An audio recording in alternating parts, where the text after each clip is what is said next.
Olá, tudo bem com você? Hoje queremos falar aqui, temos dado essa aula na nossa igreja e lá para a classe de teologia que a gente tem, de escola dominical, queremos falar sobre eclesiologia. O que é eclesiologia, não é? Eclesiologia é o estudo da igreja. Então, nós vamos aqui estudar um pouquinho hoje sobre a igreja, a origem e as suas práticas. Então, a segunda coisa aqui que você vai ver no seu slide, né? Você vai ver a palavra eclesia. Então, eclesiologia é o estudo da igreja. E eclesia, ou eclésia, significa assembleia. Então, a igreja é uma reunião, é uma assembleia.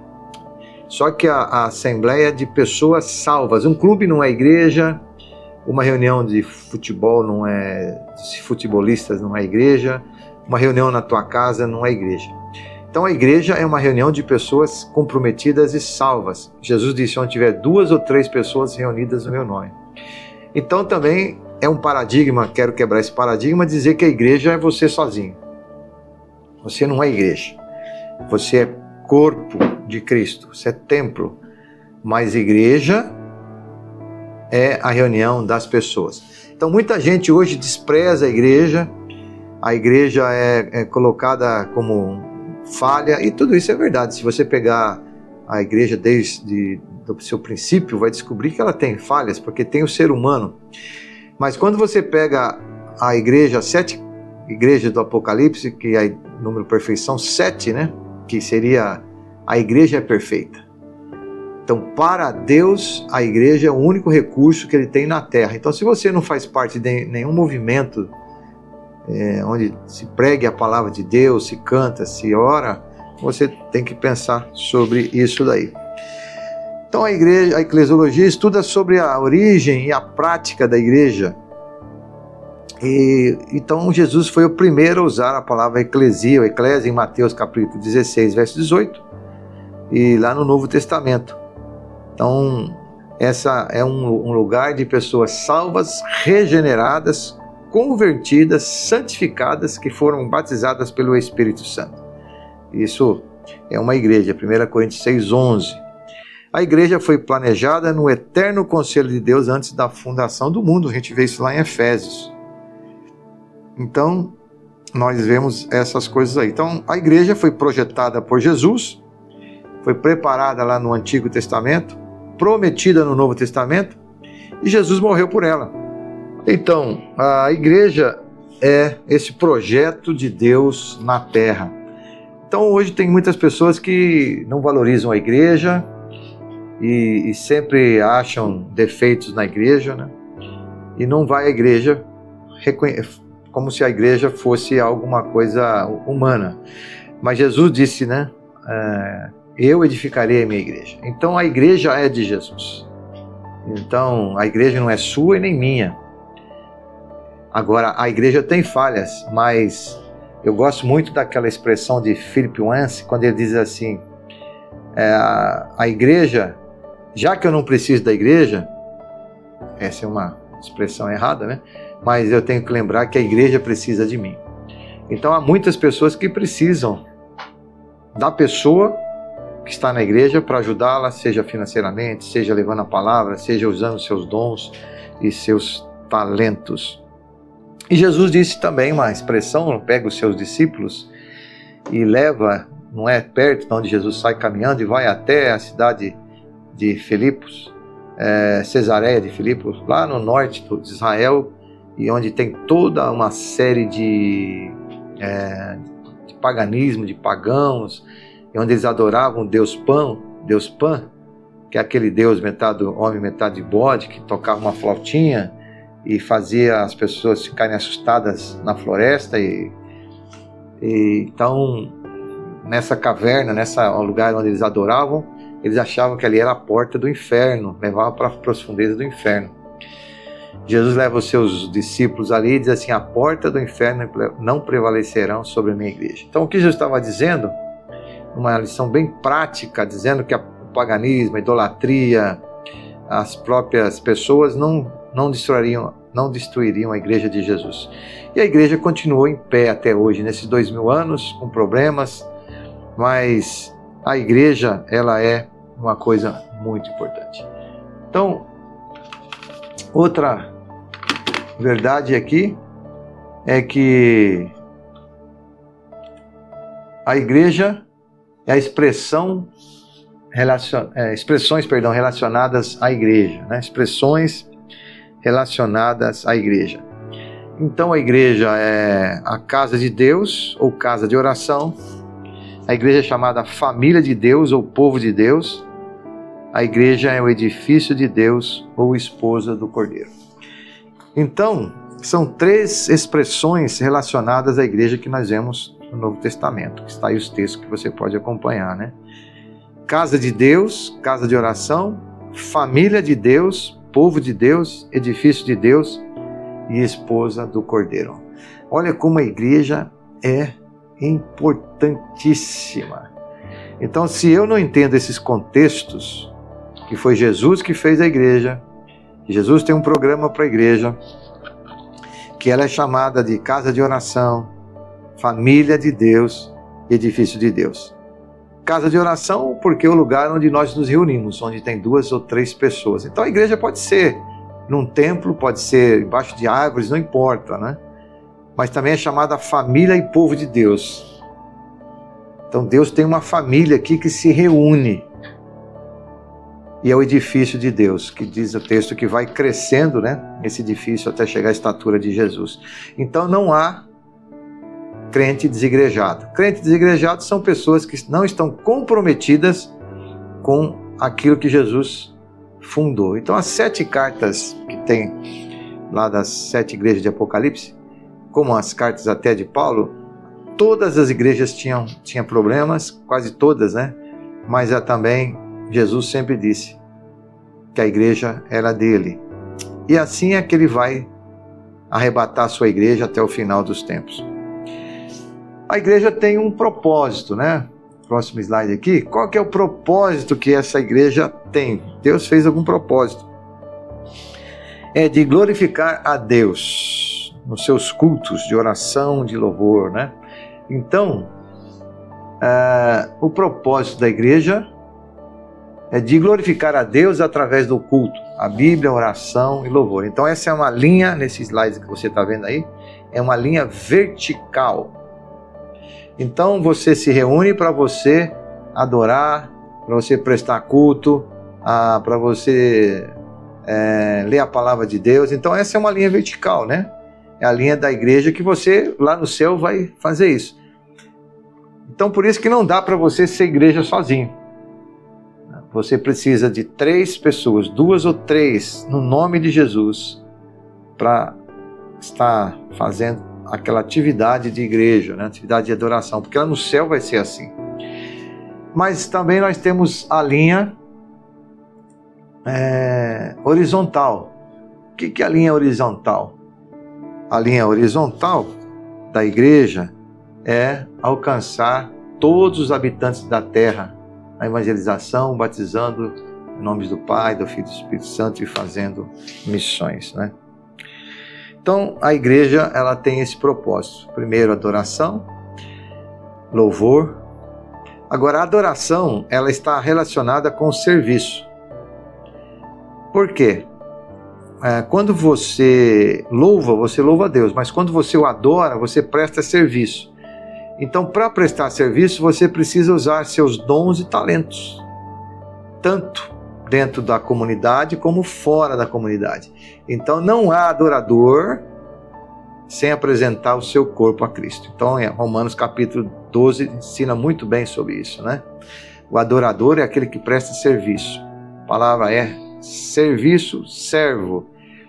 Então, não há como você servir a Deus se você não fazer parte da casa de Deus, do grupo de Deus, da família de Deus. Porque se você está rejeitando isso, você está rejeitando aquilo que o Senhor disse: eu é que fiz a minha igreja. Dentro dessa comunidade nós temos apenas 2 ordenanças, né? Veja aí no seu slide, o batismo e a ceia. Já falamos sobre isso. Então não temos nenhum rito, não temos nenhuma outra coisa a não ser essas duas ordenanças sobre o batismo e a ceia. Mas sobre o batismo e a ceia, esses dois símbolos que nós temos, essas duas ordenanças, é que Jesus fala e daquilo que você deve praticar. Então um crente, ele sempre vai procurar praticar essas duas ordenanças, que são muito importantes. A ceia. Então a ceia também não é individual. A ceia é comunhão, a palavra em comunidade. Por isso que a Bíblia fala, esperai uns pelos outros. Então a Bíblia não fala, toma tua ceia sozinho, toma sua ceia na tua casa, não. É a ideia de comunidade. E o batismo é a ideia de você pertencer a esse corpo, né? Morrer para o mundo e ser pertencente ao corpo de Cristo. Então o próximo slide aqui, as slides, formas de desligamento da igreja. Então a igreja também tem suas formas de entrada e formas de saída. A entrada, nós temos a ideia de pessoas que vêm por carta. Então a pessoa é membro de uma outra igreja, batizada, ela vem, a igreja o recebe por uma aclamação, ou se ela não tem nenhuma igreja, ou ela se batiza, né? Essa é a parte principal, ou se ela muda de uma igreja da mesma fé e ordem, porque tem muitas igrejas que têm outra ideia de corpo, de Cristo. Então da mesma fé e ordem segue uma carta do pastor, né? Ou da assembleia da igreja. Mas também nós temos aí o desligamento também da igreja. Então a igreja também desliga. Jesus disse isso, né? Lá quando ele fala tudo que ligar no céu, desligar na terra. Essa não é uma ideia de desligar na questão aqui de membresia, né? Mas de salvação entre Deus e o homem, abrir as portas da salvação. Mas Jesus tem a passagem, né? Que ele diz assim, considera como gentil e publicano, depois de tentar ajudar as pessoas. Então o desligamento, após ser frustrado, todos os esforços de restauração, já foi visitado, ajudou, né? A membresia da igreja, transferência para outra igreja da mesma fé e ordem, ou realmente a morte. Mas na igreja nós temos aí, não é? Uma coisa bem importante, que também são as chamadas disciplinas. Então a igreja, próximo slide aí, né? Fala sobre disciplina. Temos a disciplina exortativa, formativa, corretiva e cirúrgica, né? Disciplina é a palavra que vem do latim, que significa ação, ou instruir, educar ou ensinar. Então, hoje, as escolas, o governo, tudo, né? A gente não se fala mais em disciplina. Por quê? O problema é que disciplina é uma palavra em desuso, né? Isso é um problema em desuso. Mas a disciplina, ela tem a ideia de ensinar, educar. E a igreja, ela exerce na sua função de igreja a disciplina sobre os seus membros. Porque ninguém entra na igreja empurrado, amarrado, né? As pessoas, elas são voluntárias para entrar na igreja. Então, uma pessoa, se ela passa por uma assembleia, se ela passa por batismo, ninguém colocou nela uma faca, né, uma forca, não. Então ela passa a ser membro de uma igreja por livre e espontânea vontade. Então ela tem seus direitos e tem seus deveres. Mas muitas vezes as pessoas, elas entram como membros porque elas conhecem as regras da igreja e tudo mais, mas elas saem como se a igreja nada fosse para elas. Isso é um problema sério, né? A igreja é de Jesus. As pessoas que estão ali são pessoas de Jesus. Há uma direção, há uma liderança que deve ser contactada, né? E assim deve ser feito. Mas se a igreja tem as disciplinas dela, ela visa, a primeira exortativa, o coletivo, exortando o cristão com tendências erradas. Então, a primeira ideia é exortar, ensinar. A palavra exortar é andar ao lado, né?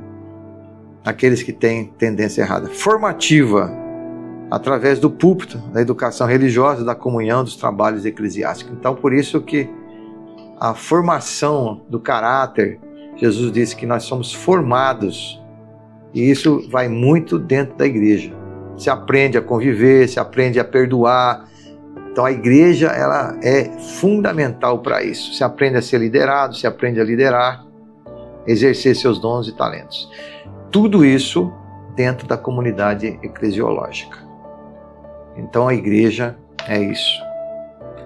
Temos a disciplina corretiva.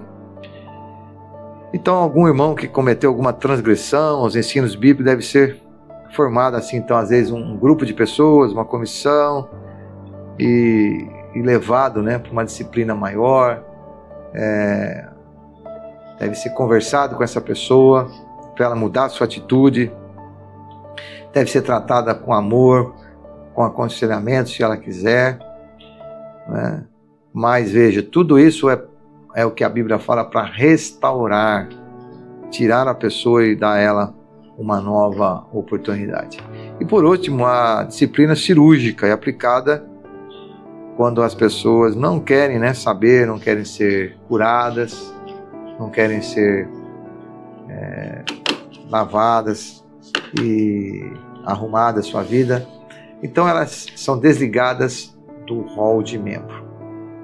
Agora, quem desliga do céu não é a igreja, né? Não é a assembleia, não é pastor, ninguém. É a própria pessoa que deve buscar a Deus, se ela está desligada ou não, né? Ou se Deus já desligou, isso é até uma heresia, né? A gente falar assim, mas isso é uma coisa pessoal, né? Agora, a pessoa que é desligada da igreja onde ela participava, ela é excluída, né? A palavra é muito duro isso, né? É uma coisa muito ruim, porque uma pessoa que fazia parte daquele corpo local ali, naquele trabalho, se ele foi desligado, excluído por abandono, ou foi excluído por pecado, depois de ter tentado todas as regras da igreja, como Jesus disse, considerai-o como gentil e publicano. Então a pessoa gentil e publicana é um pagão.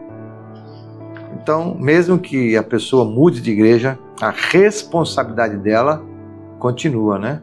Em sair da igreja das formas corretas. E na igreja nós temos alguns oficiais da igreja, que são pastores, presbíteros, bispos. São funções de uma pessoa única, né? Pastores, presbíteros e bispo, o grego quer dizer a mesma coisa. Então, pastor, o termo grego é paimen, que é ternura. Então a palavra pastor é aquele que cuida, que afaga. O presbítero é o termo grego presbíteros, dignidade, né? Então, e bispo, termo grego episcopos, superintendência. Então o presbítero é aquele que tem dignidade, aquele que tem um conhecimento, né? Sabedoria. E o bispo é aquele que supervisiona. Então, a palavra pastor que a gente usa, ela tem essa ideia, né? Ternura, dignidade, liderança e superintendência. E nós temos outro oficial da igreja que é diácono. Deve ser escolhido lá pela igreja, né? Por aqueles que vão reunir a assembleia, escolher esses homens para que vão servir o Senhor. Bom, essa é uma primeira parte aqui da igreja, e na próxima semana a gente continua, né, falando sobre a igreja de Jesus. Deus te abençoe, e semana que vem falamos mais um pouquinho sobre a igreja. Shalom para você.